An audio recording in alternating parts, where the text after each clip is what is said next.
50 years ago, there weren't even one-room shacks like this round these here parts. Now look at it. This is Houston, the city that makes Dallas look like Doncaster. And we're here for Rendezvous Houston, which we've been promised will be the biggest show ever produced on the planet. Modest to a fault, these people, as you'll see.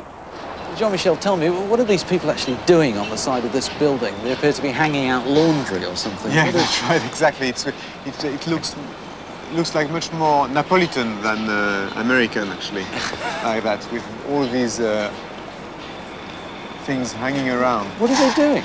The idea is to cover this building with a white screen, but a patch made of various pieces to project from the tower. So that's that tower over there, then? Here, yes. Right. This big tower. Some big projections, big images. What sort of images? They have, I mean, they are done handmade on a kind of big version of a regular slides. Yeah. But much bigger, about 2 feet wide. Yeah. So how long has this actually been in the planning stages? In about 1 year ago, the city of Houston asked me to try to think about something special for the celebration of their 150th anniversary. Had you had dealings with Houston before? I mean, what was your connection with this place? No. I mean, apart from spare ribs and John Wayne's movies, nothing. Yeah. I never went in Texas before. And when I went into Houston, I really fell in love with the skyline of downtown Houston. I think it's totally unique, even in United States. And it sounded to me that it could be an ideal place to put together a kind of metropolis concept in terms of an event. So what was your first move when you decided to do this kind of show?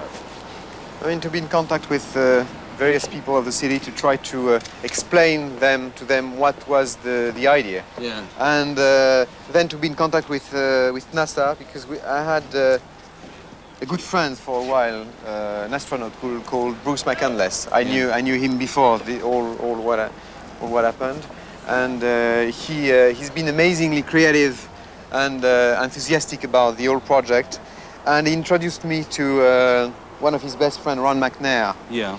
And we got the idea together for the celebration. I mean, here to try to put together music in space. I mean, for me to write a piece of music that could be played by Ron McNair on his saxophone, because he's a good sax player as well as a high-level scientist, to record this piece of music in the shuttle, to shoot it also, and to play back the result of it on the screen. Yeah.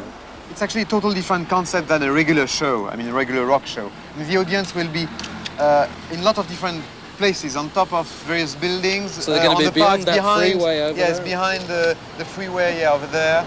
In the publicity, you're advising people to bring radios. Why should they bring radios? Because to avoid a delays problem for the sound, we have a simulcast with a local radio station, and we are going to use the FM so the people are going to be sitting there listening to it on the radio. That's right, and they can bring their radio and getting the headphones and getting the music live and in sync with the images. And this stage in itself is only one element of the show. I mean, the show is not only the stage, but also the rest of the skyline. So I'm going to conduct the music as well as the lighting, because it's so connected. It has to be done in sync. And this is a fairly new concept in terms of show, to be able to play with light as well as instruments. For instance, these instruments, this kind of keyboard or xylophone. Yeah, that's what it looks like, isn't it? You are able with this keyboard to control lighting as well as sound. So how many people are involved altogether? We're talking about around 200 people coming from Europe. Yeah. Well, the charm of that is actually it's a really European concept also. Putting in America, I mean, a lot of French, but also a lot of English, Italian, Germans involved, because also we have developed in Europe a lot of different techniques, and in France, for instance, we have developed a lot of visual techniques. When you see this tower with projectors, gun lights, they've been done and created in France by a lot of, by a bunch of very talented graphic artists. And all these techniques, for instance, the fireworks techniques, is very different from what they usually see in this country. In this country, the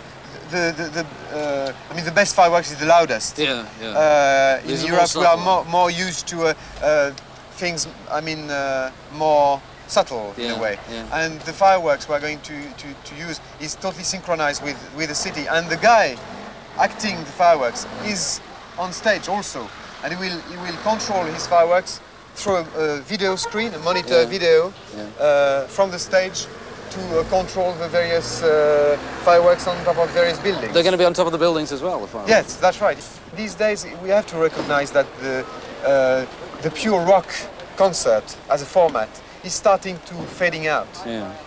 It's maybe because we are discovering visual before the sound with videos and television and movies on music. And I think we are going now for until the beginning of the 21st century into a new age in terms of show. I mean, using the tools of these days. I mean, with lasers and videos and projections and lighting synchronized with sound. It's time to integrate that in a show. And if you think of it, since the 60s, a lot of, a rock show is more or less the same. I mean, there is not a lot of difference between the early Elvis Presley type of shows and rock shows of these days. I mean, the look is different, the sound is different, but the format is the same, more or less. Yeah. We are talking in Houston about something entirely different. I mean, about something that covers a lot more fields. I mean, we are working with painters, with plumbers for lasers, with lighting engineers, with people from NASA. I mean, this is very exciting.